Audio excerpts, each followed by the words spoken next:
Boa tarde. Que Jesus nos abençoe a cada um, nos inspire a todos e que sejamos todos guardados junto a Ele, em paz. Eu agradeço o convite que me foi feito pelo Jomar para estar aqui hoje.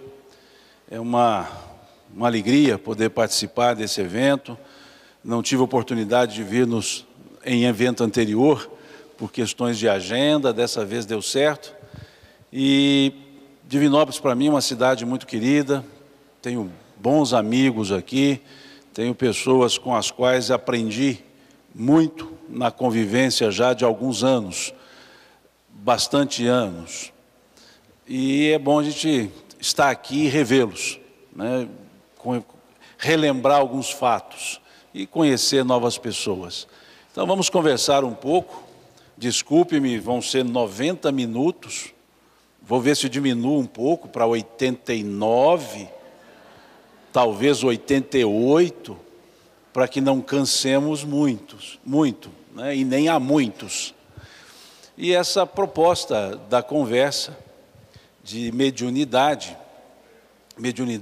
e Jesus, mediunidade com Jesus, nós vamos vendo ao longo da conversa se vai ser e Jesus ou com Jesus.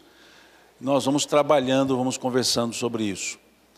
Para a doutrina espírita, embora não seja uma criação da doutrina espírita, a mediunidade é de fundamental importância.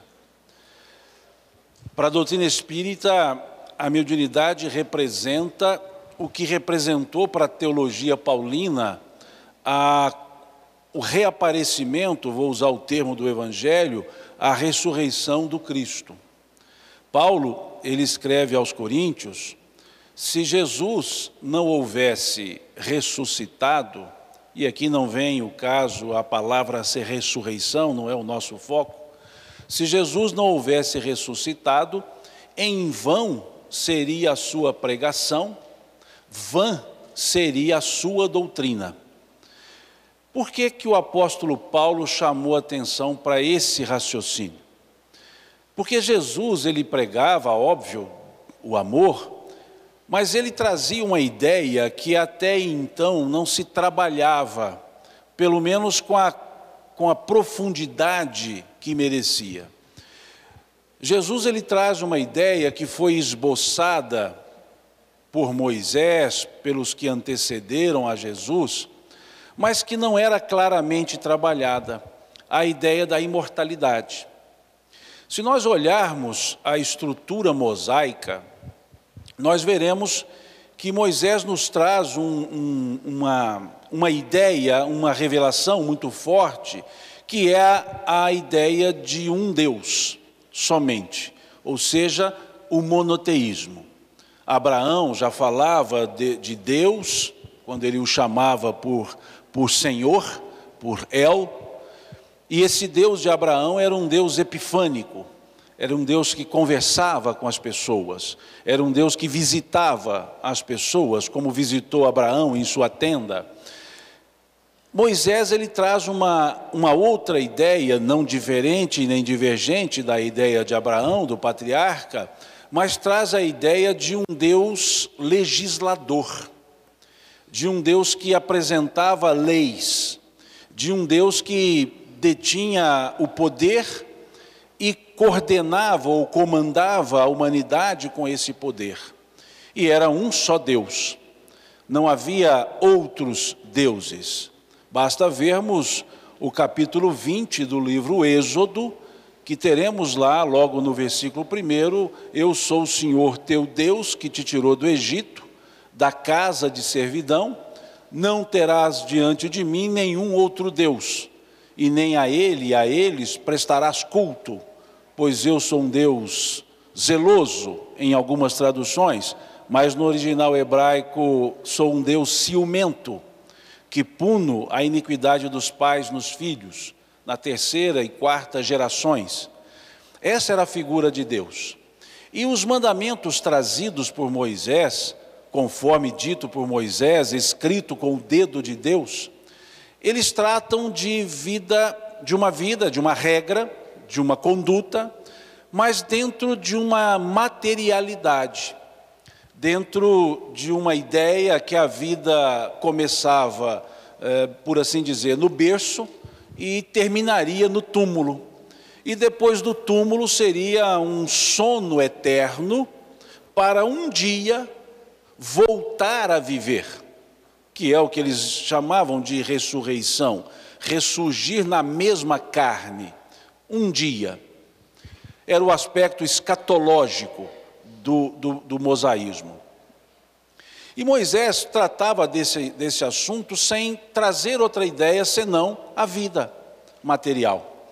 Tanto é que, se olharmos o mandamento 4º, nós veremos: honrarás o teu pai e a tua mãe, para que tenhas longos dias na terra que o Senhor teu Deus te dará.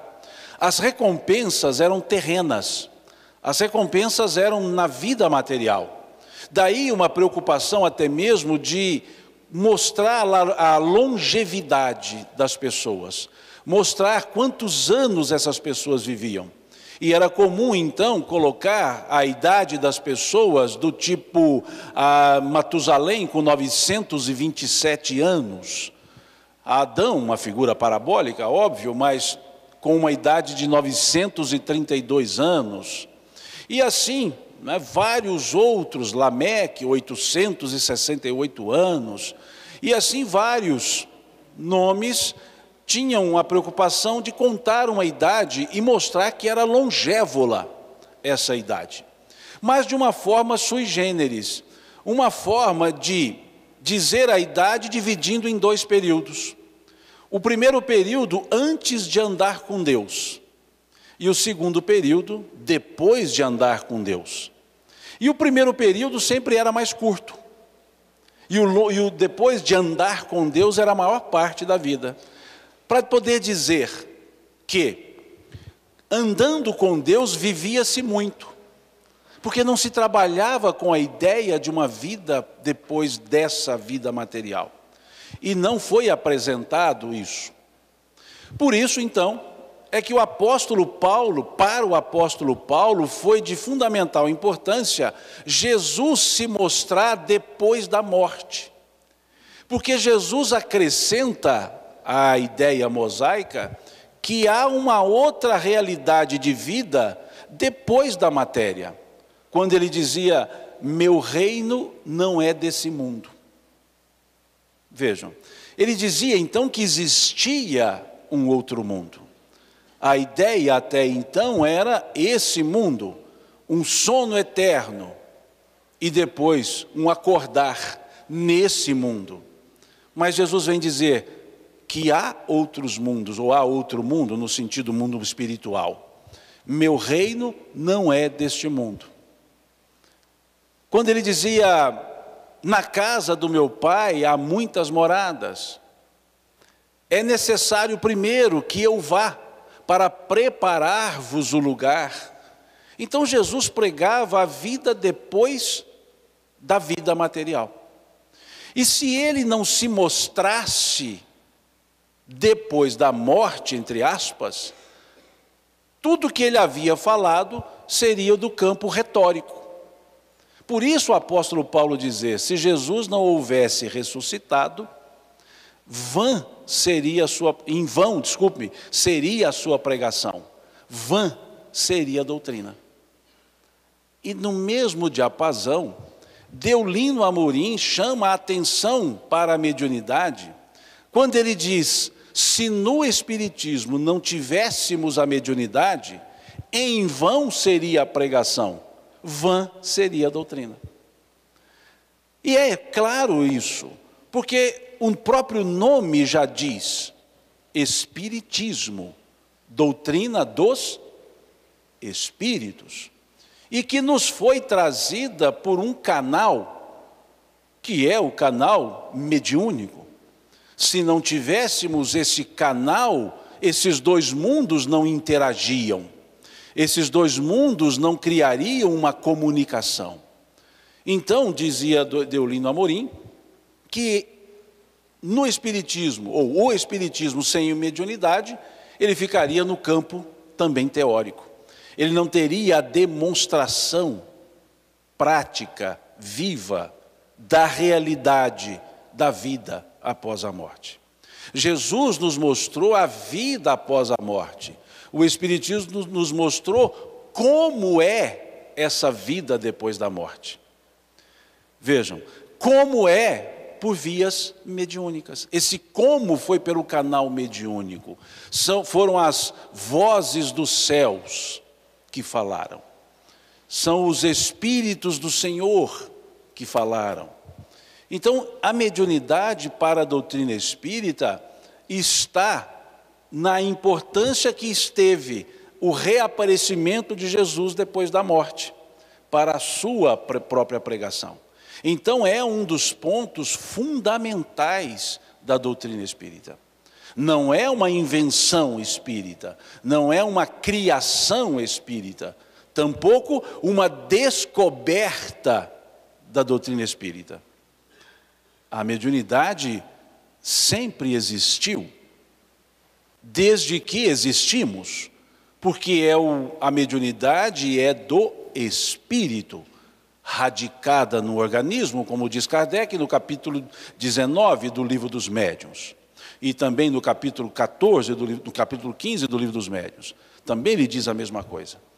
Mas é do espírito, é o meio pelo qual encarnados nos exteriorizamos em espírito e os desencarnados contactam conosco. Então é fundamental esse canal, essa demonstração viva. Todos conhecemos pela história das manifestações espirituais o advento chamado de fenômeno de Hydesville, ou Irmãs Fox, ou família Fox. Quase todos nós conhecemos, se não todos nós conhecemos. A história das manifestações tipológicas dos raps, né, das batidas, que aconteceram na casa da família Fox. Que um espírito ali se comunicava, chamado Charles Hosman, que foi estabelecida uma comunicação a partir de batidas. Uma batida, letra A, 2 batidas, letra B, 3 batidas, letra C, e assim até a letra Z. E criou-se um alfabeto mediúnico para um contato com o mundo espiritual. E ali diz que foi o momento mais forte das manifestações dos espíritos nesse período do século XIX. Mas um ponto que precisamos associar para entendermos o valor, a importância da mediunidade, é um outro fato ocorrido na mesma data, 31 de março de 1848, também nos Estados Unidos, só que do outro lado, na costa oeste, na Califórnia.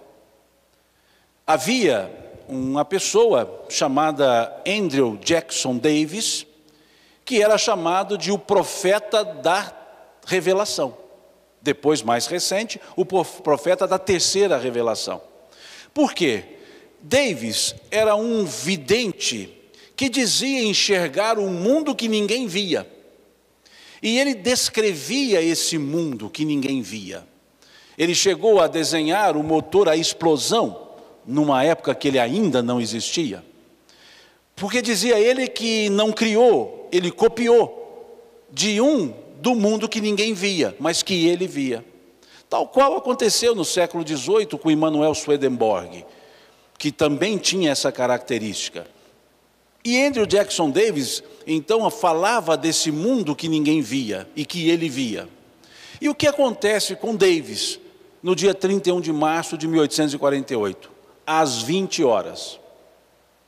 Estava ele dormindo e ele então descreve que foi acordado às 8 p.m. ou às 20 horas, ele foi acordado por uma brisa que lhe passa ao rosto.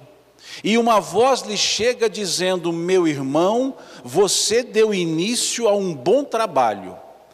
Contempla a partir de agora a manifestação viva de tudo que falaste.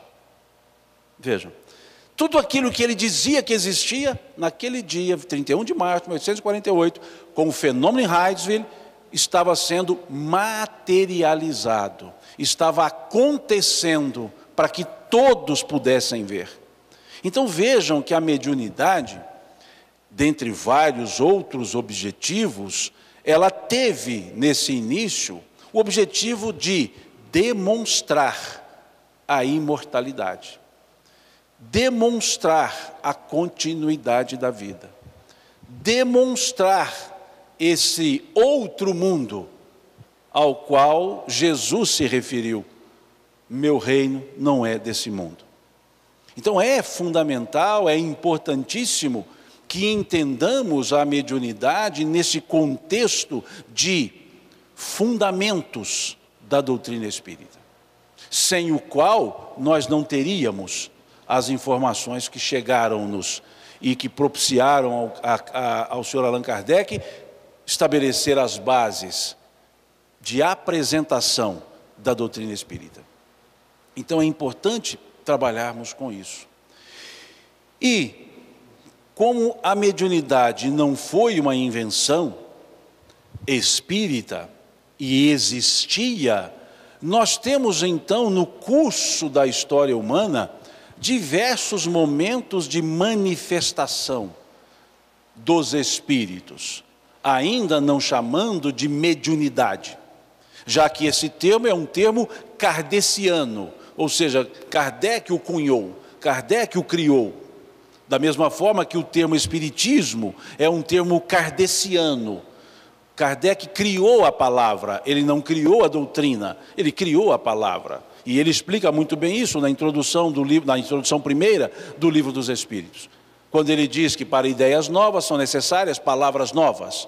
E aí então ele cunha a palavra espiritismo, mantendo o radical da palavra espiritualismo, espírite, e acrescentando o sufixo ismo, que significa próprio do radical. Então, se o radical era espírite, o sufixo ismo quer dizer próprio do espírito. Por isso ele criou a palavra espiritismo, para não ficar dentro do espiritualismo, que era uma ideia e é uma ideia genérica. O espiritismo é espiritualista, mas nem toda corrente espiritualista é espiritista. Então é isso que Kardec tentou nos explicar quando ele cria a palavra espiritismo, cria diversas outras que se aplicam a partir da ideia do espiritismo, como perispírito, como mediunidade. São termos cunhados, criados por Kardec, mas que expressam ideias que não foram criadas por ele, mas foram trazidas pelos espíritos. Então essa é a ideia. Por isso, é importante entendermos que quando falamos mediunidade, estamos tratando a partir da codificação espírita. Estamos tratando a partir dos estudos feitos, começados por Kardec, na forma por ele começada. Antes disso, falamos manifestação dos espíritos, que, próximo à época kardeciana, aconteceu em grande volume, não só no exterior. Nós temos relatos, e aliás, agora, há uma semana, foi lido um relato de um escrivão da Bahia, e relatando os acontecimentos das mesas girantes na Bahia, em 1845. Nós já tínhamos informações pelo Reformador em 1848, 49, em Pernambuco. Mas em 1845, já na Bahia, 1855, já na Bahia, acontecendo também esses fenômenos. Mostrando que era algo que estava no mundo, não só em Hydesville, não só nas mesas parisienses. Mas que o olhar do codificador, por assim dizer, o olhar da seriedade, deu a elas, as manifestações, um caráter de importância e seriedade que até então não se davam. Tanto que Kardec, quando observa o movimento das mesas, ele diz: enquanto todos se divertiam com aparentes futilidades, eu entrevia nesses fenômenos a manifestação de uma lei da natureza que a humanidade sequer sonhou conhecer, e me propus a estudá-la. Isso está lá no livro Obras Póstumas, na segunda parte, Minha Missão. Quer dizer, missão de Kardec, não minha. Então vejam a importância. E por que eu trago toda essa ideia? Porque para estar com Jesus, ou para Jesus atuar, só em assuntos importantes, só em questões sérias.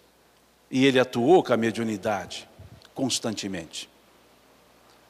O próprio anúncio do seu nascimento se deu por vias mediúnicas, quando, entre aspas, o termo do Evangelho, um anjo se manifesta para Maria, num fenômeno de vidência e clarividência, clareaudiência, se assim quisermos, e dialoga com Maria.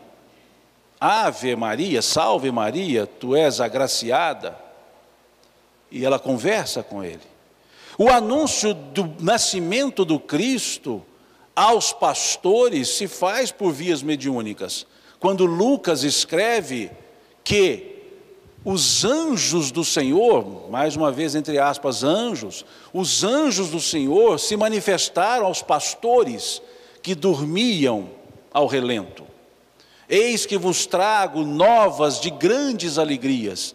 Eis que hoje, na cidade de Davi, vos nasceu o Senhor, Jesus o Salvador. Manifestações mediúnicas. A apresentação de Jesus ao templo e antes do seu nascimento, o encontro de Maria com Isabel, em que num processo de percepção espiritual, Isabel diz a ela: bendito é o fruto que tu traz em teu ventre.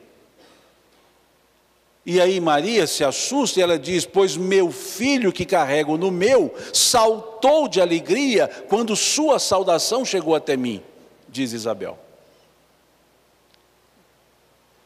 Simeão, quando lhe é apresentado o Cristo, num processo intuitivo e inspirado, por assim dizer, ele diz: posso agora cerrar meus olhos, pois eles já fitaram o Senhor. Ou seja, posso agora morrer, entre aspas, porque meus olhos já viram o Senhor. Então a história do Cristo é toda ladeada de fenômenos espirituais, que hoje chamamos mediúnicos. Mas esses fenômenos antecedem a esses momentos do Cristo.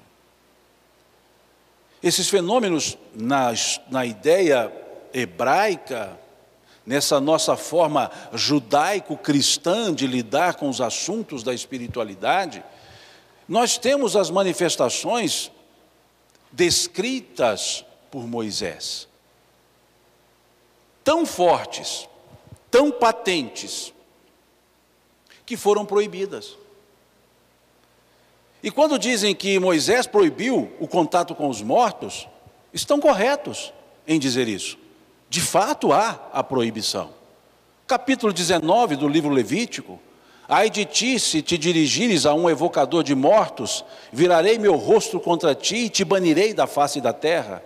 Isso está lá no capítulo 19 do Levítico. No capítulo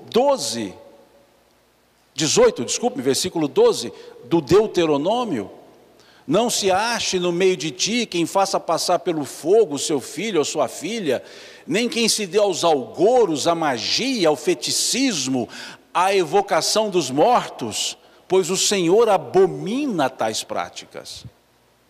Então não há que dizer que não há proibição. Há. Então estamos desrespeitando a lei mosaica. Não. Não, porque no mesmo conjunto, no livro Números, Moisés escreve os 5 livros, Gênesis, Êxodo, Levítico, Números, Deuteronômio, na ordem colocada na Bíblia. Mas no livro escrito por Moisés, chamado Números, no capítulo 11, nós temos uma passagem que vai explicar o que de fato foi proibido. Se foi o comunicar-se com os, aspas, mortos, ou se foi a forma de comunicação com os mortos. E é isso que esclarece o capítulo 11 do livro Números, também da Lavra de Moisés. É o primeiro código ético de mediunidade que nós temos nos textos, por assim dizer, aspas, sagrados. É o primeiro regramento que temos no trato com os espíritos, ou no trato da mediunidade, que podemos chamar código ético mosaico, e não código proibitivo mosaico. Porque o que temos nesse capítulo 11 do livro Números? Uma passagem que diz que, dentre a população, havia um grupo de 70 homens, chamados 70 anciãos.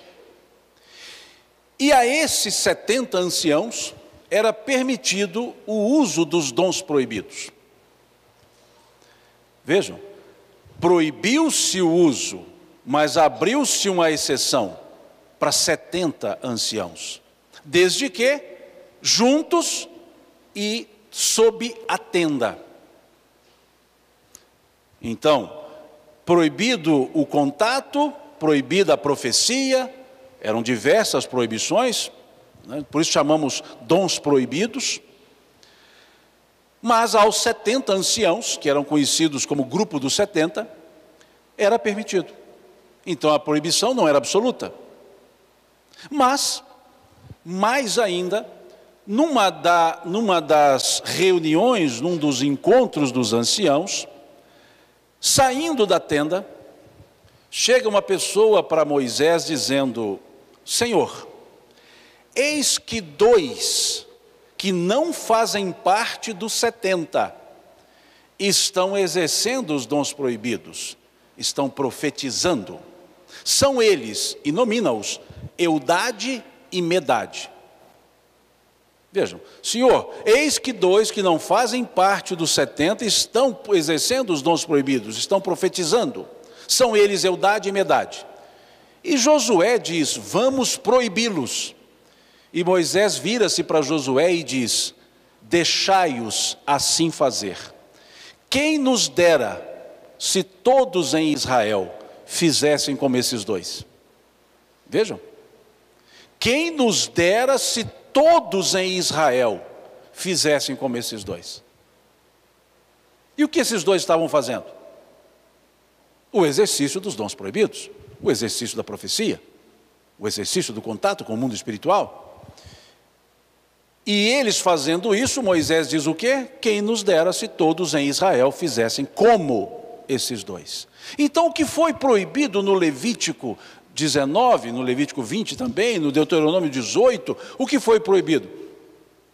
Não foi o contato, foi a forma, os motivos pelos quais se levava ou se buscava a comunicação com os mortos.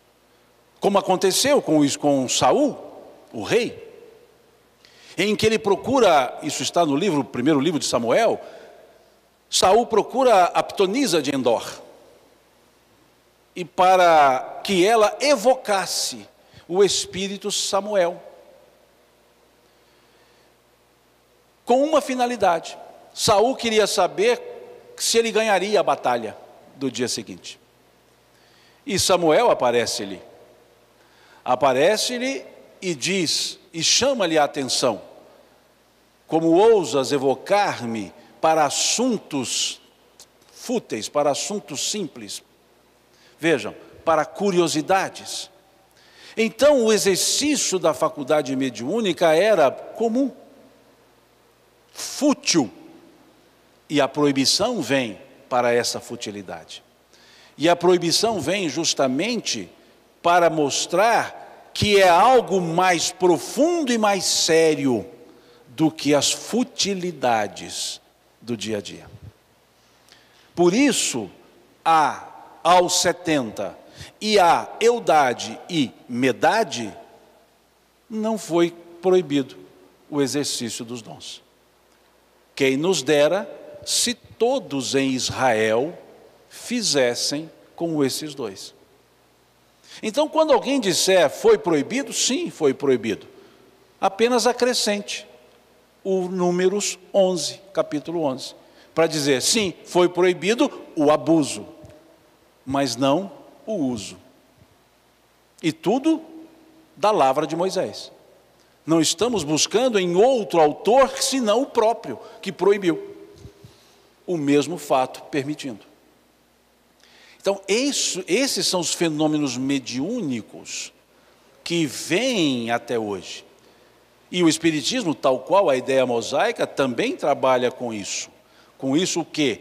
Com a utilidade para o exercício da mediunidade, e não para a futilidade. Certa vez, uma senhora chegou para Chico e disse: Chico, você podia conversar com Emmanuel? Porque minha filha vai se casar, eu sou a mãe da noiva, e eu queria saber com Emmanuel qual roupa ficaria bem para a mãe da noiva. E Chico respondeu para ela: olha, Emmanuel está aqui me dizendo que melhor do que ele há um espírito em São Paulo, chamado Denner. Denner era um estilista, encarnado na época. Futilidade. E é isso que foi trabalhado lá com Moisés, a futilidade. Então, quando falamos em ética mediúnica, o primeiro código que nós temos da nossa estrutura judaico-cristã é o Código de Moisés. Não com proibição, mas com regramento. Estabelecimento de regras para o trato com os espíritos, para o exercício da mediunidade. E muitos até ponderam que, pelo fato de Jesus ter constantes contatos mediúnicos, ele estaria desrespeitando a lei de Moisés. Não. E tampouco estava revogando ou derrogando esses princípios mosaicos. Não, não estava. Ele estava apenas exercendo aquilo que desde Moisés podia ser exercido. A mediunidade com utilidade, com elevação. Então, quando diz Jesus revogou, não, ele não revogou, eu ia falar artigo, ele não revogou o capítulo 19 do Levítico, ele não revogou o 18 de Deuteronômio, ele apenas deu o que ele mesmo havia falado, o verdadeiro cumprimento. Ele disse: eu não vim destruir a lei, mas dar-lhe o seu verdadeiro cumprimento. E é isso que aconteceu. Esse processo Jesus retoma, e retoma de uma forma natural, retoma naquele contato com Maria, num fenômeno que nós chamamos mediunidade onírica, acontecido com José, por 2 vezes, pelo menos relatadas 2 vezes, quando em sonho, o anjo diz a ele sobre o nascimento de Jesus. Quando em sonho, o anjo diz a ele que deveria ir para o Egito. Então tínhamos Maria numa mediunidade ostensiva, dialogando com o Espírito, Gabriel, nominado assim, Gabriel, quer dizer, mensageiro de Deus. José, com o mesmo Gabriel, mensageiro de Deus, em sonho. É da natureza a mediunidade. Ela não é algo anormal, ela não é algo incomum, ela é algo natural. É da natureza do espírito, e uma vez encarnados, também dos encarnados, que tem uma definição lato, uma definição estrito, sensus, que aí falaremos disso amanhã. Mas é natural de todos nós, todos os espíritos que somos nós. E Jesus tratou isso com a naturalidade. Os processos eram naturais. Isso desde já dos profetas, quando vemos fenômenos mediúnicos da pneumatografia, escrita direta, no livro de Daniel, em que na corte de Nabucodonosor aparece a mão, assim lá é chamada a mão de Deus, escrevendo na parede, um fenômeno típico, né, da chamada mediunidade de efeitos físicos, pneumatografia, escrita direta, lá no livro de Daniel. As visões de Jeremias, que relata o nascimento do próprio Cristo.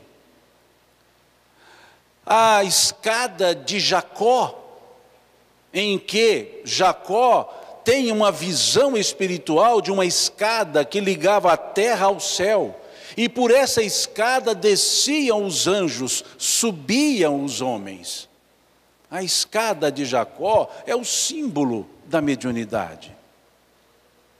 Veja que estamos nos livros repletos de fenômenos mediúnicos, de fenômenos de presenças espirituais. Com Abraão, os 3 espíritos, dentre eles El, o Senhor, comem com ele na tenda, sob a tenda, no livro de Gênesis. Então é natural esse processo, faz parte da natureza a mediunidade. Não é nada diferente, não é nada estranho. E assim a cultura judaico-cristã, agora melhor dizendo, a cultura hebraica, e aí judaica como ideia da época, cresceu no meio dos fenômenos espirituais. Zacarias, pai de João o Batista, contato espiritual direto com o mesmo Espírito, e que lhe fala do nascimento de João o Batista, e ele faz uma ponderação dizendo que não seria lógico, já que sua esposa Isabel era já de idade avançada, e esse contato de tal forma, Zacarias se emudece e fica mudo até o contato com Cristo, até o nascimento de Jesus. Vejam, contatos espirituais na natureza. Isso tudo ali, naqueles primeiros momentos que antecederam, ou últimos, melhor dizendo, últimos momentos que antecederam o nascimento de Jesus. Jesus nasce sob uma aura mediúnica, espiritual. Quando eu digo aura, o clima que estava por todo lado era de presença espiritual constante. E a sua vida toda assim ele se desenvolve. Durante toda a sua vida. Esse médium de Deus que era o Cristo. Como ele dizia, não falo de mim, mas falo daquilo que meu Pai para aquilo que meu Pai me enviou. Não falo de mim, mas falo do meu Pai. Quem a mim me ouve, ouve a meu Pai. Vejam, ele trabalhava toda essa ideia da mediunidade. Ele vivenciava todos esses processos da mediunidade. O fenômeno do Monte Tabor, a transfiguração, mais conhecida por esse termo, a transfiguração, em que Jesus vai ao Monte Tabor com parte dos seus discípulos, André, Pedro e João, Tiago, Pedro e João, e ali no Monte Tabor aparecem 2 seres conversando com Jesus. Aparecem Elias e Moisés. Vejam que o proibidor se apresentou depois de morto, entre aspas. Porque aquele que estabeleceu no Levítico e no Deuteronômio estava conversando com Jesus. E diz o texto, eis que aparecem Elias e Moisés, já morto. Olha o texto. E ali Jesus demonstrando uma comunicação com esses 2 espíritos, os 2, por assim dizer, patriarcas, o grande profeta Elias, tá certo? Elias, pelo texto, pelo livro, ele não morreu, ele subiu aos céus numa carruagem de fogo, que é mais fácil ter morrido, para entender isso. Mas tá bom, Moisés não, Moisés tinha morrido. E se olharmos a Torá, que são os 5 livros do Pentateuco bíblico, consta o sepultamento de Moisés ao pé do monte. Então, morreu, no sentido físico da palavra, e eis que ele se apresenta conversando com Jesus. Mas não foi só esse o aspecto de importância da mediunidade, do fenômeno do Tabor. A transfiguração, em que diz o texto que Jesus se mostrou transcendente, luminescente, mostrando a sua realeza espiritual, diz o texto, em que ele se transfigura e mostra-se numa feição mais resplandecente, mostrando a sua natureza espiritual, não toda ela, óbvio, mostrando que ele era muito mais do que aquilo que se podia ver dentro de um corpo, ou habitando um corpo. E ali ele entabula conversa com esses dois. Elias, o grande profeta, aquele que deveria vir antes de Jesus. Aqui não estamos trabalhando se Elias reencarnou-se como João Batista, não é esse o foco. Estamos trabalhando agora uma figura muito mais transcendente. O espírito Elias assim se mostrando para aquele momento em que Jesus mostra toda a sua realeza crística, o seu espírito, ele em espírito, a sua realeza crística, e Elias está ali para que Jesus mostrasse a sua realeza crística. Elias, que simbolizava o grande nome da religião, aquele que conseguiu acabar com os cultos, ou o culto a Baal, aquele que era reverenciado como o símbolo da força.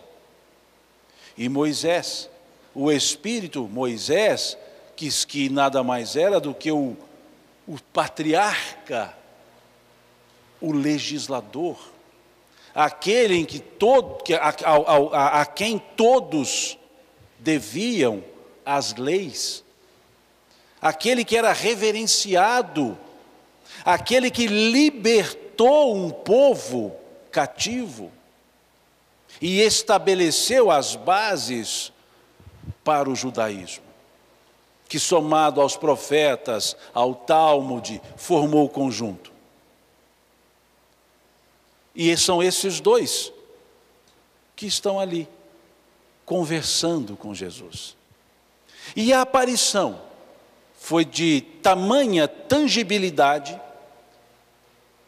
que os discípulos disseram para Jesus: Senhor, que bom que estamos aqui, porque podemos armar 3 tendas, uma para vós, uma para Moisés, uma para Elias.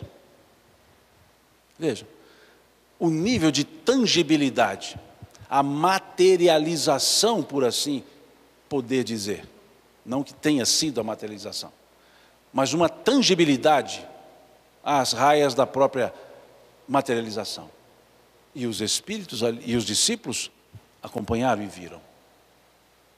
E foram advertidos.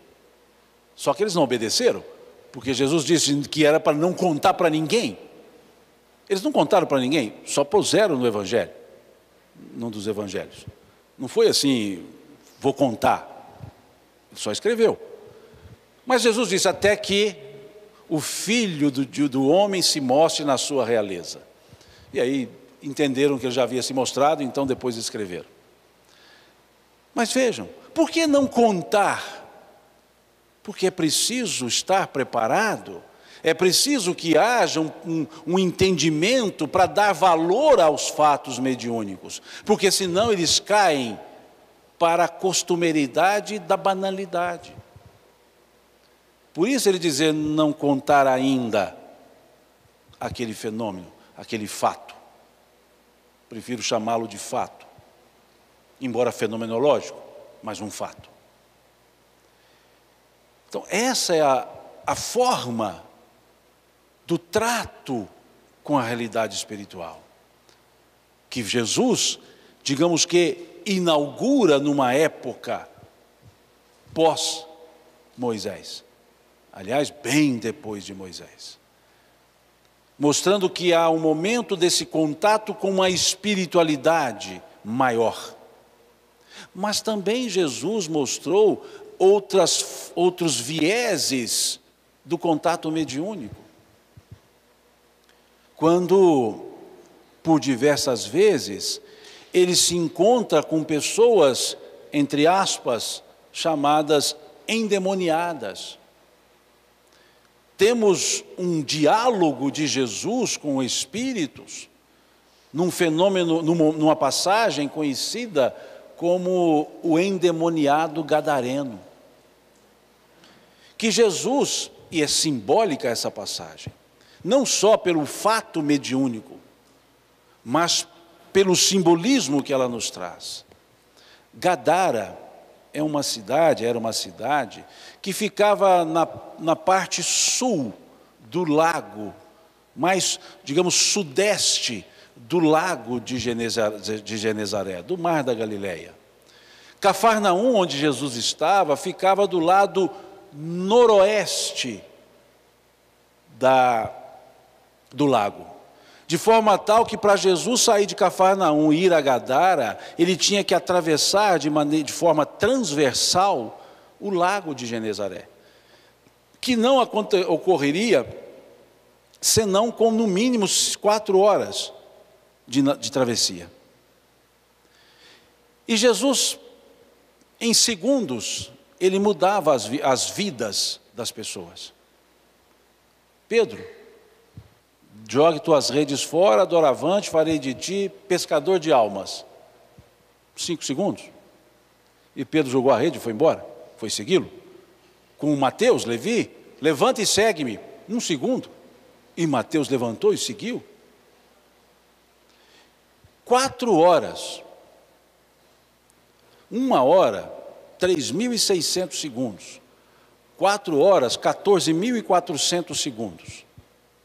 Se ele levasse 10 segundos para cada pessoa, para mudar a vida de cada pessoa, em 14.400 segundos, ele mudaria a vida de 1.440 pessoas.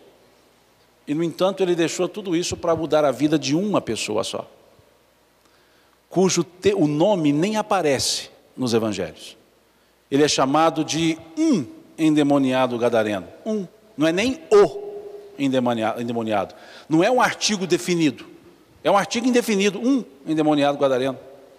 E Jesus cruza o mar inteiro para cuidar dessa pessoa. Veja o simbolismo dessa passagem. Não só pelo fato mediúnico. E ainda achamos que Jesus não cuida de nós. Nós temos nome, CPF, Serasa, SPC, temos tudo isso, fácil de achar. E achamos que Jesus não nos olha. E esse endemoniado gadareno, nome não se sabe, Jesus cuidou dele. E ele foi para isso, porque tão logo cuidou, foi embora. 8 horas. 4, cuidou, 4. E o que acontece? Jesus chega a Gadara, e tão logo ele desce do barco e pisa a praia, aparece, diz o texto, e eis que aparece um endemoniado gadareno. E veja, Jesus pisou na praia, e olhando para Jesus, diz o espírito imundo, que vieste aqui fazer, porque vieste nos atormentar antes da hora. Jesus não havia falado nada, ele apenas tinha descido do barco e começado a caminhar na praia. E aparece o endemoniado e diz, melhor dizendo, que temos nós contigo, veja, que temos nós contigo, filho de Davi, porque vieste nos atormentar antes do tempo. Primeiro, esse espírito imundo entendeu quem era, porque chamou-o por filho de Davi, entendendo a realeza de quem era, a grandeza desse espírito. Entendendo, não, talvez percebendo parte, com certeza percebendo parte. Mas ele vai além, ele diz, porque vieste nos atormentar antes do tempo. Em outras traduções, antes da hora. Quer dizer que tem hora para ser atormentado? Ou seja, no sentido da passagem, tem hora para ser desobsediado? Tem. Qual é a hora que se desobsedia? A hora que o obsediado toma consciência da sua própria necessidade de melhoramento. Porque enquanto não toma consciência, é aquela passagem da casa vazia, em que há uma casa habitada por 7 espíritos, dizia Jesus, e esses espíritos são expulsos, e a casa fica adornada, porém vazia. E os espíritos saindo, olham para trás e veem a casa vazia, e dizem, voltaremos para essa casa e levaremos mais 7 conosco. A casa vazia, na linguagem nossa, mineira, aqui dos nossos pais, cabeça vazia, oficina do diabo, não é assim o ditado? Minha mãe falava 2 coisas, uma era esse ditado, uma das coisas era o ditado, cabeça vazia, oficina do diabo, e a outra era assim, corpo vadio, pede folia. Ou seja, se você não tem o que fazer, você vai fazer coisa errada. E quando eu fazia alguma coisa errada, ela falava uma coisa muito importante para mim, rezando você não estava. E ela tinha razão. Qualquer coisa que quando chegava machucada, ela falava assim, rezando você não estava. Né? Muito tranquila, muito bondosa, mas com essa energia. E a casa vazia era isso. E o antes da hora do endemoniado gadareno era isso, porque vieste nos atormentar antes da hora. Ou seja, esse aqui não melhorou, por que o senhor está vindo aqui? Não há uma só ovelha do meu aprisco que ficará perdida, dizia o Cristo. Capítulo 10 do Evangelho de João. Vejam. E então Jesus chega na praia e diz, o Espírito diz isso. Um diálogo, que vieste aqui, porque vieste nos atormentar antes da hora. E Jesus diz, como tu chamas? E o Espírito diz, me chamo Legião, pois somos muitos. E aqui eu abro um parêntese. Me chamo Legião, era um só que estava falando, não havia mais de um falando. Me chamo Legião, pois somos muitos, muitos na mesma faixa daquele espírito, muitos no mesmo nível de mental daquele obsediado. E aí entendemos que numa reunião mediúnica com diálogo e não com pluralidade de diálogos simultâneos, um diálogo único, você não atende a um só, você atende àquele no diálogo e a todos que estão numa faixa acompanhando aquele diálogo. Então, onde nós temos elementos para dizer que a reunião mediúnica adequada é aquela de contato individual e não de multicontato, não de pluralidade de contatos simultâneos, no próprio diálogo de Jesus com o endemoniado gadareno. Me chamo Legião, pois somos muitos, mas um só estava ali naquele momento. Mas aquilo dito por Jesus, aquele momento, aquela vibração, atingiria muitos, a legião. Vejam que nesse fato não é uma realeza espiritual, no sentido de espíritos superiores se comunicando. É um espírito superior encarnado por via de um obsediado, um médium, comunicando com espíritos inferiores. Mostrando que a mediunidade é para o contato com a esfera maior, mas também para com os semelhantes, para com os espíritos de mesmo nível nosso, para com espíritos um pouco melhores, para com espíritos um pouco piores. Vejam, e Jesus demonstra isso, dialogando com aquele espírito. Numa outra passagem, em que chega um pai para Jesus, dizendo, Senhor, meu filho jaz doente e endemoniado. Já procurei os teus discípulos e eles nada conseguiram fazer. Ora meu filho se joga no chão, ora se joga no fogo, e temo que uma hora ele morra.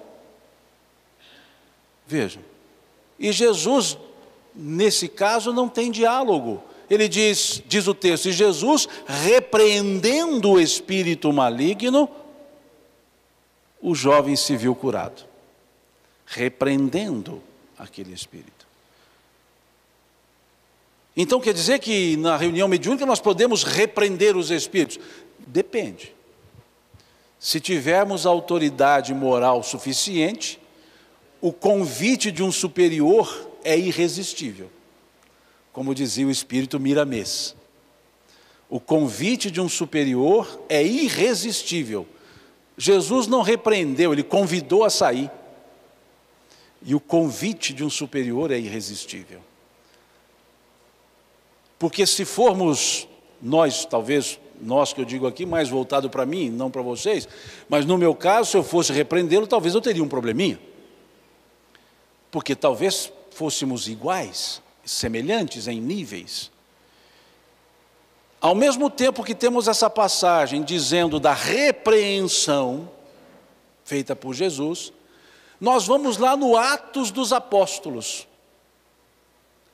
para encontrarmos uma passagem, capítulo 19 do Atos dos Apóstolos. Uma passagem muito interessante, em que se buscou fazer aquilo que Jesus fez, mas que não deu o mesmo resultado que deu com Jesus. Diz o texto: em nome de Jesus, Paulo fazia maravilhas, de sorte que até as suas roupas, quando levadas aos doentes, eles se viam curados. Eis que, sabendo disso, 2 exorcistas ambulantes, filhos do principal dos sacerdotes, começaram a repreender os espíritos, dizendo: em nome de Jesus, a quem Paulo prega, eu digo, saia desse homem. E o espírito maligno, voltando-se contra os dois, disse: Jesus nós conhecemos, Paulo sabemos quem é, e vós quem sois? E avançando-se sobre os dois, maltrataram-nos, e eles nos fugiram. Veja uma autêntica reunião desobsessiva, sem o preparo para tanto. Atos dos Apóstolos, capítulo 19. Vejam que eu não estou saindo da Bíblia para nada, para tratar desse assunto. Está tudo ali. Capítulo 19, Atos dos Apóstolos. Mostrando que esse trato com os espíritos, que Jesus fez de uma forma de autoridade e não de uma forma autoritária, pode ser feito, desde que em condições análogas, em condições semelhantes, daquele que está ali por, aspas, repreender. Então não é uma regra para quaisquer momentos ou quaisquer pessoas. E Jesus mostra que há momentos em que há um diálogo, há momentos em que há uma força maior, há momentos que há um trato com a espiritualidade superior. E vários outros momentos nós temos nos textos dos evangelhos, mostrando esse caráter. E Jesus orientando os seus discípulos a assim também fazerem. Como vemos no capítulo 10 do Evangelho de Mateus. Ide vós, pois, 2 a 2, saí pelo mundo, curai os enfermos, expulsai os demônios, limpai os leprosos. Mas deixa um segundo regramento. Deixa para esses discípulos um segundo elemento ético. O primeiro elemento ético Moisés trouxe. O segundo elemento ético. O que ele acrescenta quando diz então, limpai os leprosos? Ele acrescenta, dai de graça o que de graça recebeste. Já mostrando agora que todo esse dom, todo esse carisma, que é a linguagem do apóstolo Paulo, toda essa faculdade mediúnica, que é a linguagem dos espíritas, nossa, não é para galardão daquele que a possui, ou as possui, as faculdades. É para empregar com fim útil e não comercializar. E esse comercializar, nós temos dois vieses. Temos um viés monetário, mas temos outro viés, que é o viés personalista.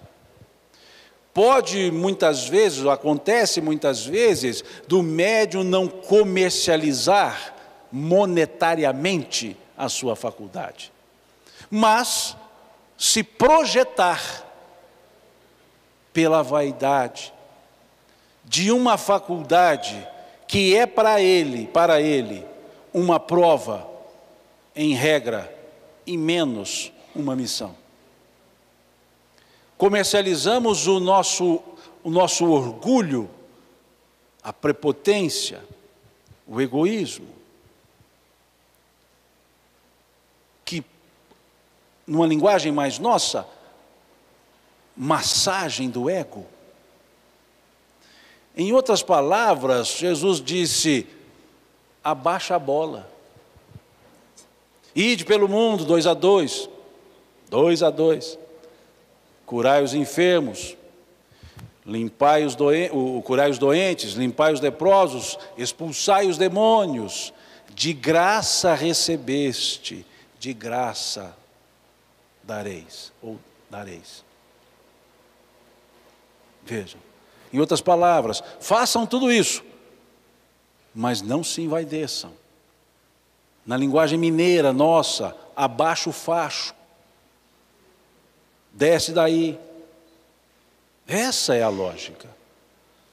Segundo regramento, segundo ponto ético. Temos um terceiro e um quarto. O quarto nós falaremos amanhã, que está na obra kardeciana. O terceiro ainda vamos hoje, que ainda temos 30 minutos, para desassossego de muitos. Mas vejam, Jesus mostrou que era para se fazer isso, era para cuidar das pessoas fisicamente, curai os doentes, limpai os leprosos, espiritualmente, expulsai os demônios. Que era para cuidar, atender a todos, quaisquer que fossem. Isso ele fez, isso ele pediu, que Mateus grafou muito bem no capítulo 10 do seu Evangelho. Não que Mateus tenha grafado no capítulo 10, Mateus grafou, o capítulo 10 vem do século IV, porque a divisão em capítulos só do século IV para cá. Ela já foi feita a partir da Vulgata. Até a Vulgata não tinha divisão de capítulos, não, era tudo uma linha só. Então a gente fala hoje capítulo 10, não quer dizer que Mateus numerou, capítulo 1, 2, 3, nada disso, ele só foi escrevendo. E a mesma coisa os demais evangelistas. A capitulação foi se colocando a partir do século IV, a pedido do Papa Dámaso, a Jerônimo, que faz a tradução. E aí ele ordena em capítulos. E a estrutura de versículos só no século IX, porque não tinha estrutura de versículos também. Só a partir do século IX, século XI, desculpe, que acontece isso, quando se tem o cisma do Oriente. Aí divide-se e começa a ter uma outra estrutura de análise. Mas isso é só para um parêntese. Porque a gente fica assim, conforme Mateus escreveu no capítulo 10. Não, ele não escreveu no capítulo 10, ele só escreveu. E o capítulo 10 puseram depois. Mas isso está lá no capítulo 10, então, do Evangelho de Mateus. Narrando claramente esse pedido de Jesus.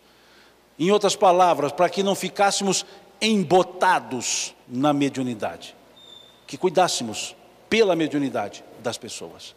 Mas com uma regra. De graça recebestes, de graça dareis. Ou em outras traduções, dai de graça o que de graça recebestes. Que Kardec utiliza no capítulo 26 do Evangelho segundo o Espiritismo. Mas isso são cenas do próximo capítulo. Falaremos amanhã. Estou vendo que 1 hora só não vai dar para amanhã não. Tanto de coisa que eu já estou julgando para amanhã. Vejam, essa é a lógica. O trato com a mediunidade. e chamando essa atenção para o galardão que não se deve ter. E para auxiliar isso, Emmanuel nos traz também algo muito importante para esse momento de, digamos, de ego exacerbado, esse momento de galardão, esse momento de uma vaidade pelo fato de possuir as faculdades mediúnicas ou de ostensivamente demonstrá-las. Emmanuel, no livro Emmanuel, que era um livro verde, agora ele é vermelho, amadureceu com o tempo, né? No capítulo 11 desse livro, Emmanuel, o título é uma pergunta: quem são os médiuns na sua generalidade? É o título do capítulo. Quem são os médiuns na sua generalidade? E Emmanuel diz: os médiuns na sua generalidade não são missionários na acepção comum do termo. São almas que fracassaram desastradamente, que contrariaram sobremaneira o curso das leis divinas e que resgatam, sob o peso de severos compromissos e ilimitadas responsabilidades, o seu passado obscuro e delituoso, constantemente enodoado de clamorosos erros e graves deslizes. Alguém é médium aqui? Já fui, né? Lógico, os médiuns na sua generalidade, ele não quis dizer na sua totalidade, porque há os missionários, sem dúvida nenhuma, mas em grande parte são os que possuem a condição ostensiva para o seu soerguimento enquanto espírito, para a sua recuperação enquanto espírito, e que tem na mediunidade uma oportunidade de servir. E Jesus chamou essa atenção, conforme mostrou o Evangelho de Mateus, chamando a atenção para fazer tudo isso, mas para se equilibrar nisso, para não se envaidecer com isso. E Jesus era um exemplo de humildade, no sentido estrito da palavra humildade, não nas confusões que fazemos, quando a confundimos com simploriedade, com submissão e quaisquer coisas do gênero. E ele chamou a atenção, em outras palavras, para sermos humildes. E Emmanuel chama essa atenção. Chama a atenção para esse lado redentor da mediunidade, que primeiro auxilia o próprio médium a se levantar, e ele auxilia os demais. E Emmanuel repete essa ideia no livro Consolador, na questão 354 do livro Consolador. Quando se pergunta a Emmanuel qual a verdadeira definição da palavra mediunidade, e Emmanuel define em 2 parágrafos, com 2 ideias. Nós ficaremos só com o primeiro parágrafo hoje, o segundo parágrafo será amanhã. Veja o que Emmanuel nos diz. Primeiro parágrafo dessa resposta, a questão, 382. 354 fala da fé, me corrigindo aqui, eu falei 354. 382. 354 é o que é fé, a certeza em Deus, certeza que ultrapassa os limites das crenças religiosas. A 382, qual a verdadeira definição da palavra mediunidade? E Emmanuel diz: a mediunidade é aquela luz que seria derramada sobre toda a carne, melhor dizendo, aquela luz prometida pelo Divino Mestre, que seria derramada sobre toda a carne, aos tempos do Consolador prometido, atualmente em curso na Terra. E diz em seguida: se a mediunidade tem as suas lutas e os seus percalços, é a melhor oportunidade de redenção oferecida por Deus aos seus filhos misérrimos. Veja como o Emmanuel define. Se a mediunidade tem as suas lutas e os seus percalços, é a melhor oportunidade de redenção prometida por Deus aos seus filhos, concedida por Deus aos seus filhos misérrimos. Veja, mediunidade, redenção. Quando associamos essa resposta ao capítulo 11 do livro Emmanuel, nós vemos claramente que ser médium não é para galardão, é para servir. E é interessante esse caráter belo da mediunidade, porque quando Emmanuel diz, é aquela luz prometida pelo Divino Mestre, que seria derramada sobre toda a carne, Emmanuel nos leva ao livro do profeta Joel, lá do Velho Testamento, capítulo 2 do livro do profeta Joel. Quando Joel escreve, naqueles dias derramarei meu espírito sobre toda a carne. Veja, naqueles dias derramarei meu espírito sobre toda a carne. Vossos jovens terão sonhos, vossos velhos terão visões, vossos filhos profetizarão. Veja, derramarei meu espírito sobre toda a carne. E Emmanuel diz, é aquela luz que seria derramada sobre toda a carne. E acrescenta algo interessante. Porque o profeta Joel, ele escreve na primeira pessoa, porque estava tratando de uma profecia. Então, quando ele dizia eu, ou dizia o verbo na primeira pessoa, não era ele, era aquele que por ele falava. Então, quando diz, naqueles dias derramarei meu espírito sobre toda a carne, por óbvio, não é o espírito de Joel, não é o espírito Joel, não é da...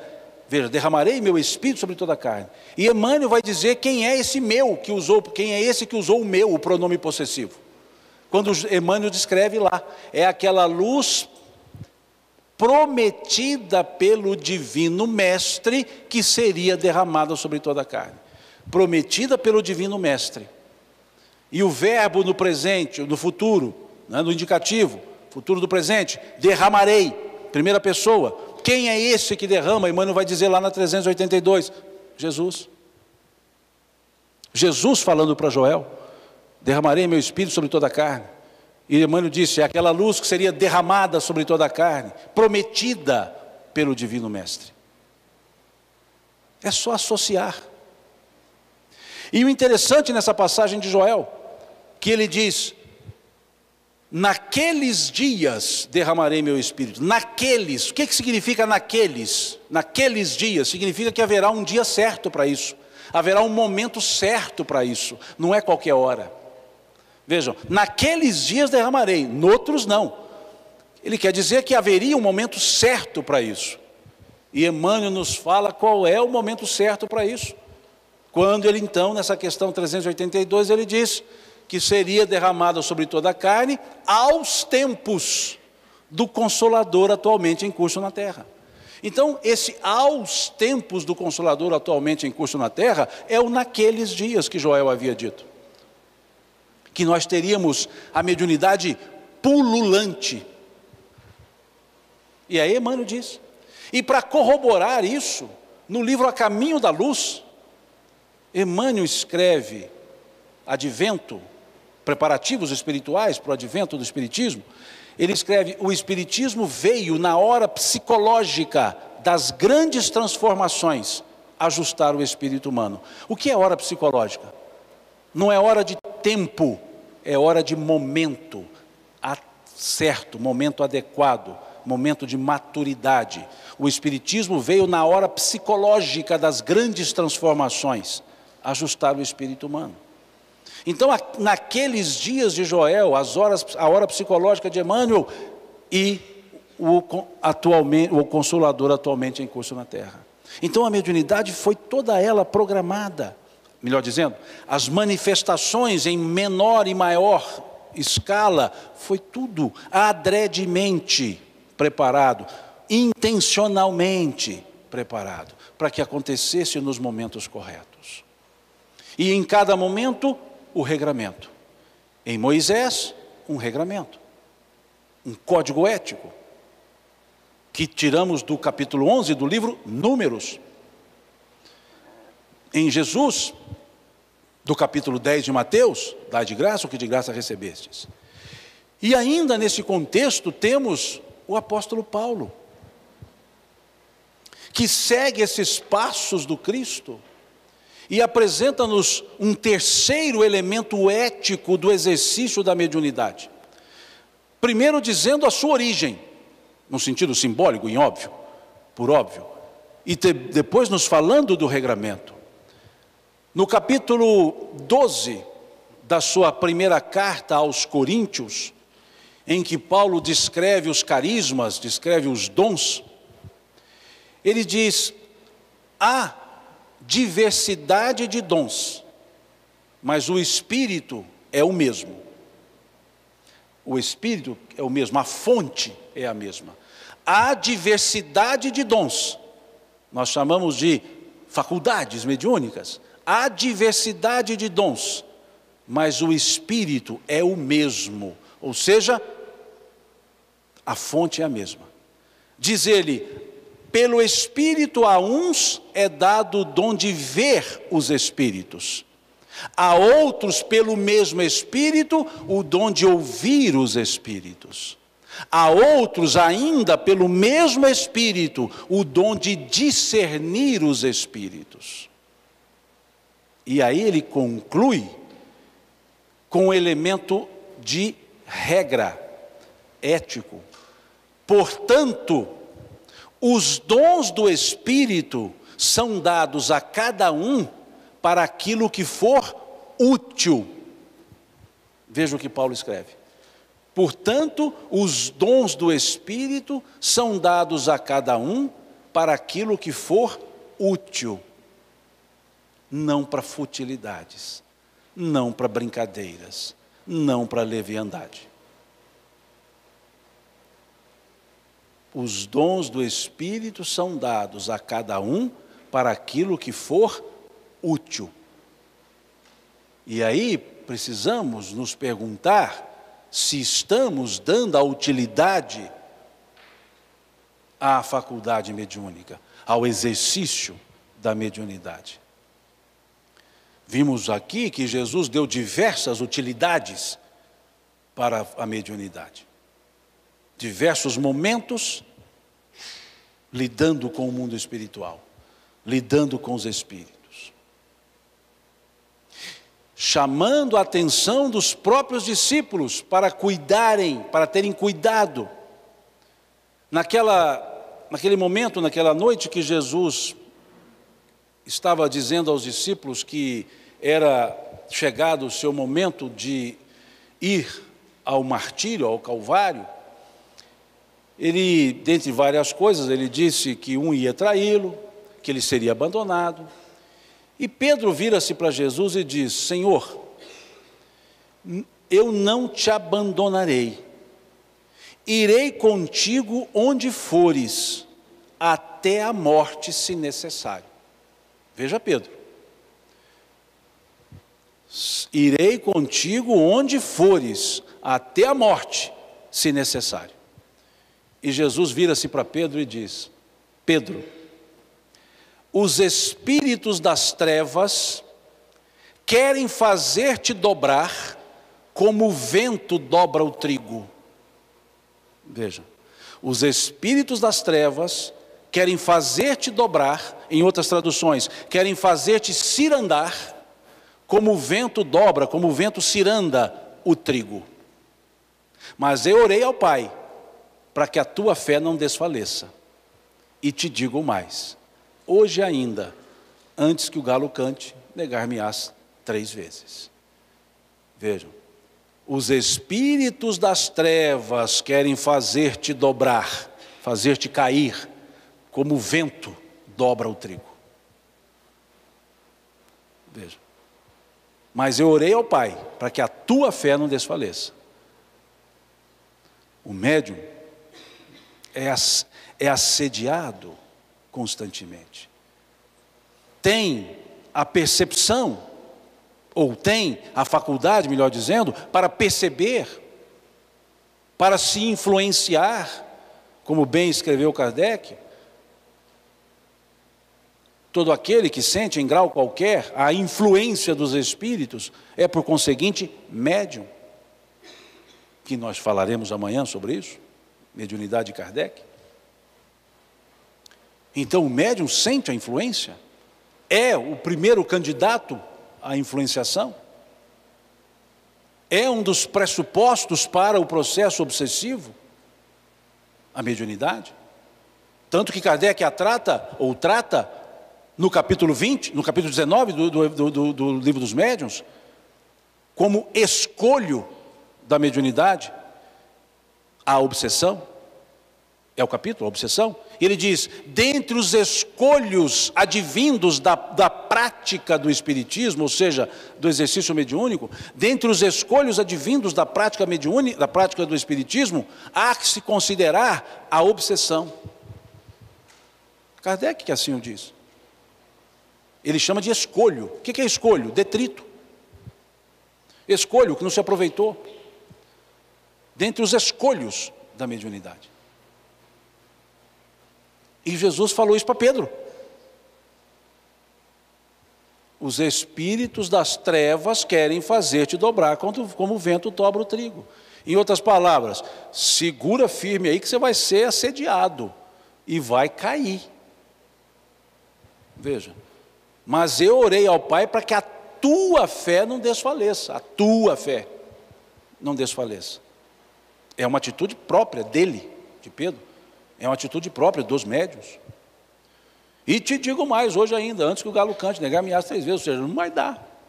Você está aí todo potentoso, né, todo assim dizendo, chá comigo, e não vai dar.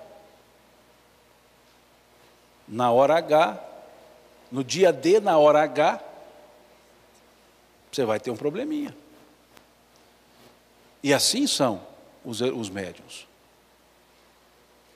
E aí, cuidado para não cirandar, como o vento ciranda o trigo, para não dobrar, como o vento dobra o trigo, na linguagem do Cristo. Está muito bem grafado pelo evangelista Mateus. Então vejam o que é a mediunidade no trato, o trato da mediunidade e Jesus. Quantos momentos nós tivemos? Quantos fatos ocorreram? Isso é o e Jesus, mediunidade e Jesus. Agora, a mediunidade com Jesus já não é mais o relato dos fatos, já não é mais o que aconteceu, é como nós lidamos com o aprendizado que temos. Porque Jesus não é qualquer pessoa. Os Espíritos assim nos disseram, questão 625 do Livro dos Espíritos. Qual é o modelo mais perfeito que Deus ofereceu ao homem para servir de guia e modelo? Qual é o tipo mais perfeito? Guia e modelo para a humanidade. E a resposta foi objetiva: Jesus. Então Jesus, ele é o nosso modelo e guia. Ele é o tipo, tradução foi mais perfeito, mas o mais perfeito é algo delicado. Perfeição é absoluto, não tem mais perfeito. Se eu digo que essa mão é mais perfeita do que essa, é porque essa não é perfeita. Então Jesus, ele é o perfeito, quaisquer outros não são perfeitos. Então melhor a tradução é o tipo perfeito, não é mais perfeito. Porque o mais perfeito quer dizer que os outros perfeitos não são perfeitos. Porque perfeição é absoluto, é um todo. Então Jesus é o nosso modelo, o nosso tipo perfeito, para servir de guia e modelo. Então são duas coisas. O que é guia e o que é modelo? O que é guia? É o que nós seguimos, não é isso? O guia nós seguimos, e modelo é o que nós copiamos. Jesus é para ser seguido e copiado. Ctrl C, Ctrl V. De que forma? como Jesus faria o que eu vou fazer. E vamos tentar fazer um Ctrl+C, Ctrl+V. Como Jesus seria o profissional que eu sou? Como Jesus seria o filho que eu sou? Como Jesus seria o pai que eu sou? Como Jesus seria o irmão que eu sou? Como Jesus seria? Como Jesus faria o que eu ando fazendo? Por que isso?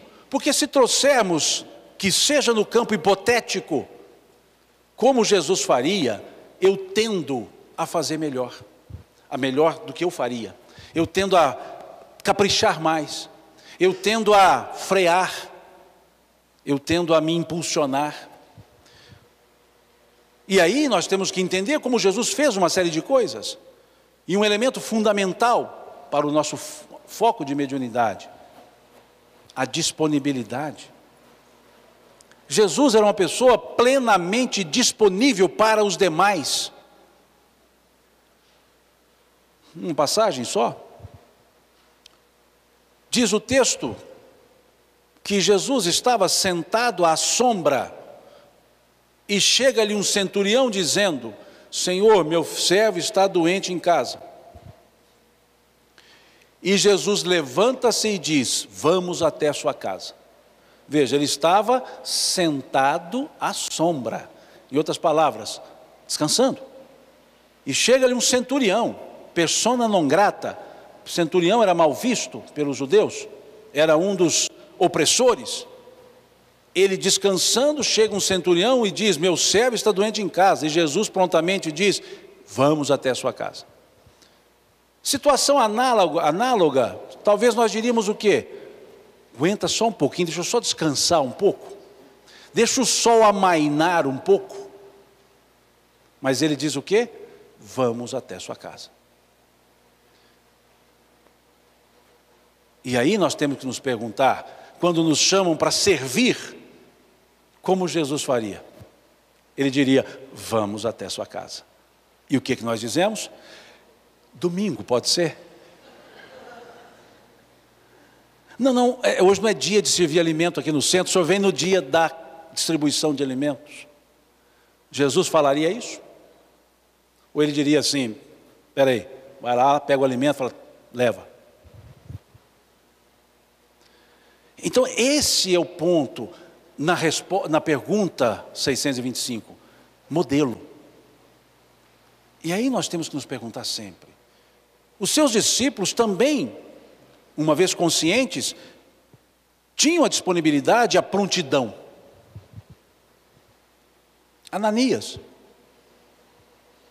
estava lá na sua casa, e diz o texto, Atos dos Apóstolos, que Jesus aparece a Ananias em sonho. Se aparece em sonho é porque Ananias estava dormindo. E aparece Ananias e diz: Ananias. E Ananias responde: eis-me aqui, Senhor. Opa! Ananias, ele acordou e já disse: eis-me aqui, Senhor. Vamos imaginar, domingo, 5 horas da manhã, garoando, a gente dormindo, e chega Jesus e diz: Simão. Eu falo: agora não, Senhor, me ajuda aí. 5 horas, eu fiquei até meia-noite, me ajuda aí. Ananias não: eis-me aqui, Senhor. Prontidão. E aí Jesus diz para ele: vá à casa de Judas, na rua direita, porque lá está quem precisa de ti. E Ananias vira-se para Jesus e fala: Senhor, quem está lá é Saulo, o nosso perseguidor. Ou seja, espera aí, acho que o senhor não está entendendo bem. Acho que o senhor acordou muito cedo. Quem está lá é Ananias, quem está lá é Saulo, o nosso perseguidor. Aí Jesus vira-se para ele e fala: eu sei, óbvio que sabia, eu sei.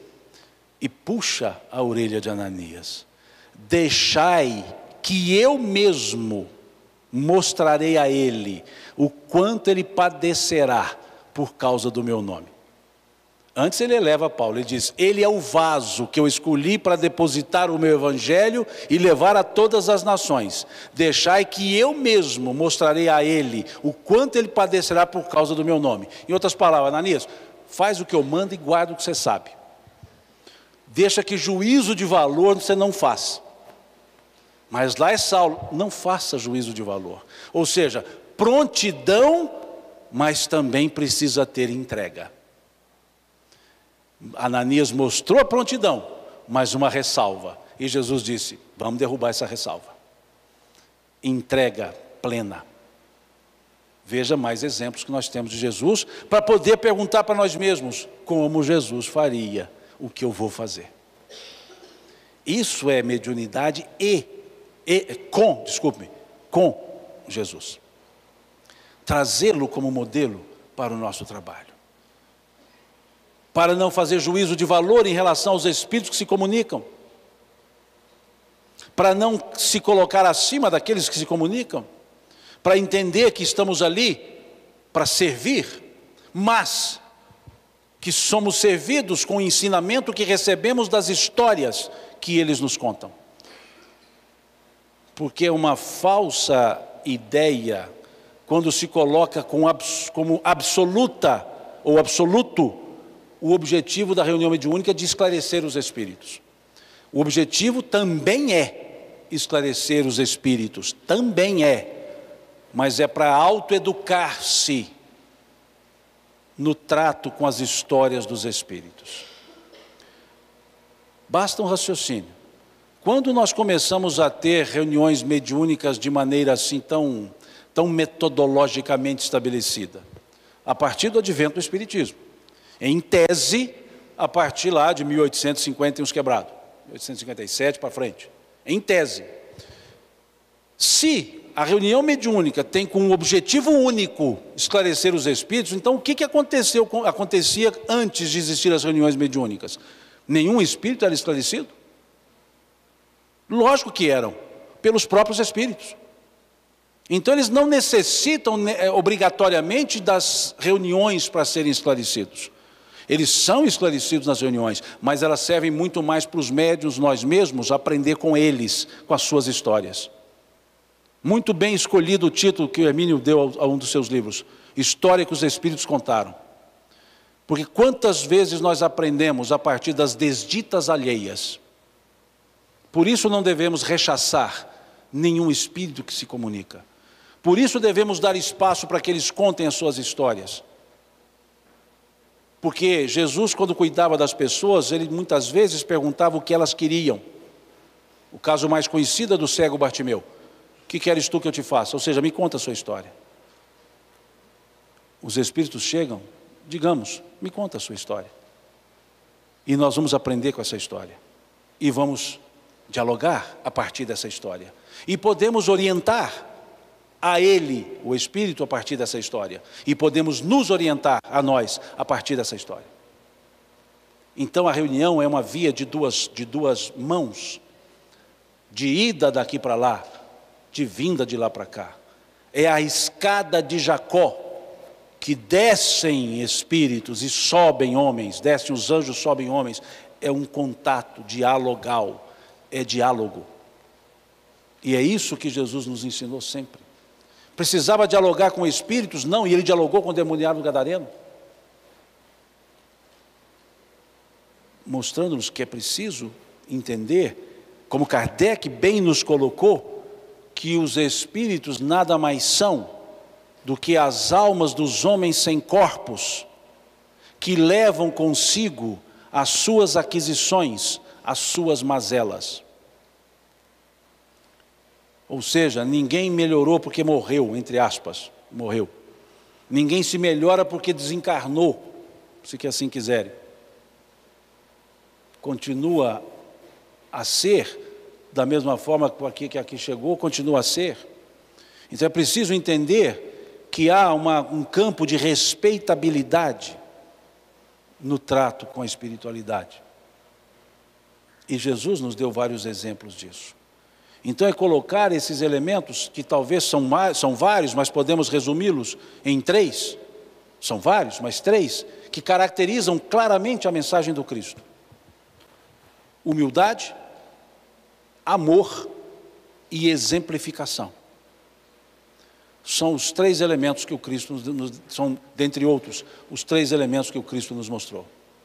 A humildade no sentido estrito, o amor que não se direciona, apenas exala, como no caso da mulher do fluxo de sangue, que Jesus sequer viu quem chegava, tocou-lhe na barra da túnica, por trás. Ele chega por trás e toca-lhe a barra da túnica. Dá para perceber o que é isso? Chegar por trás e tocar a barra da túnica. E Jesus dizer, para, alguém me tocou.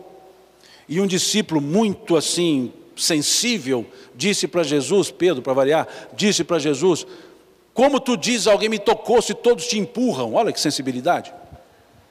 Como tu dizes, alguém me tocou se todos te empurram? E ele responde, alguém me tocou, pois de mim saiu virtude. Em outras traduções, pois de mim saiu poder. Em outras palavras, o amor não se direciona, o amor se exala. O verbo amar é transitivo direto. E indireto, é bitransitivo. Porque dizemos que quem ama, ama alguém. Mas o sentimento amar é intransitivo. Quem ama, ama. Não alguém, ama. Mas nós somos tão egoístas que demos uma transitividade ao verbo amar.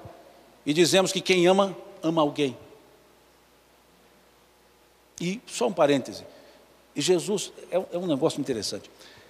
O verbo nascer é verbo intransitivo. O verbo nascer não tem complemento.